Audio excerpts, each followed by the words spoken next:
Hey everybody, it's Russell Frost from What Drives Us with a special report on my experience with the Prius PHV prototype.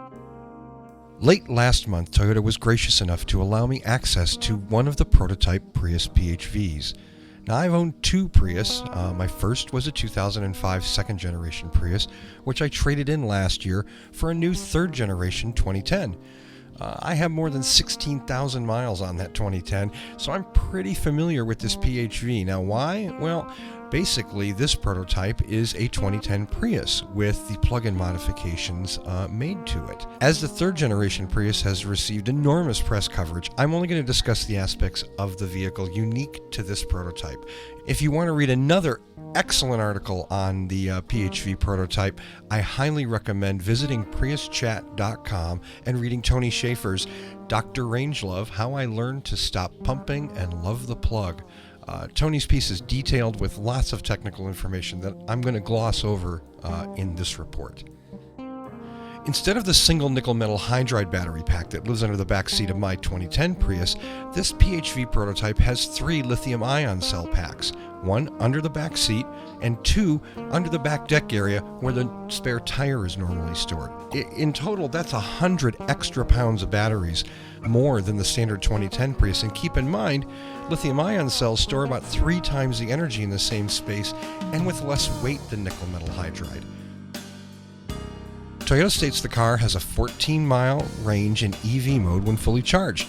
I found this to be mostly accurate, which is to say conditions vary significantly, and I have little doubt some people may be able to wring more distance out of the batteries, just as some will find out that they can't quite seem to get that.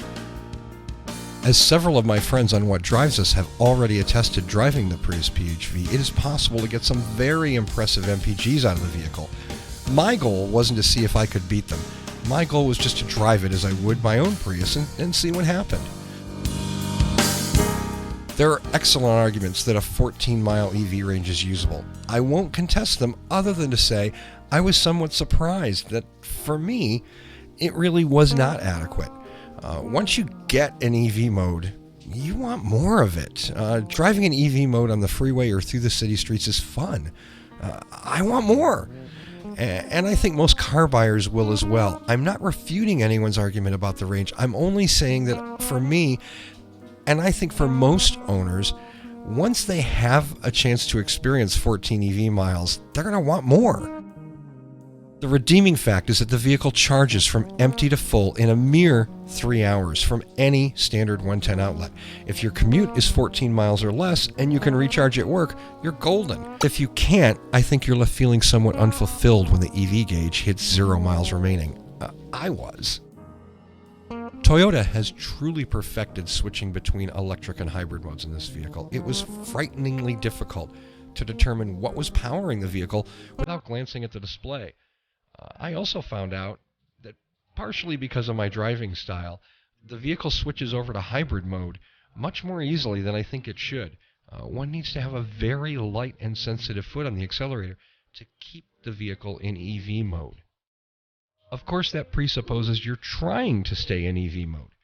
There's no need per se. As I mentioned before, Toyota has done a delightful job of having the PHV switch between modes, and you don't need to try to do one or the other. The car does everything for you, as it should, and as the Prius always has. In this sense, the prototype PHV is the perfect next step in Prius evolution. Now, I thought my test vehicle was a little bit louder in the interior than my 2010. Part of that might be leather seats in my vehicle versus cloth in the prototype. I thought the suspension felt a little stiffer than in my 2010. That would make some sense given a little extra battery weight. It may have also just been the way the car was set up. Overall, I think the PHV is a marvelous car. However, I think there's some serious questions raised by this vehicle. How will it be priced? Since this is just a prototype, how will the final production version differ from this one? Will the range be different in the final version? These are huge questions, and it's difficult to assess the vehicle in objective terms without knowing the answers. Toyota has resisted the marketing opportunity so many other car companies have fallen victim to. They have not publicly talked about what the final production version will be. There They're running these field tests, some 600 vehicles all around the world right now, and they'll develop a car based on that information.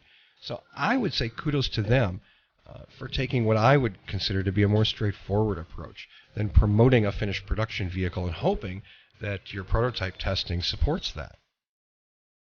In the end, I don't think Toyota will have problems selling this car. It's not unreasonable to conjecture that it will be made in limited numbers, and even though there will certainly be a price disparity between the standard Prius and the PHV, the folks who want a PHV will likely pony up and not complain.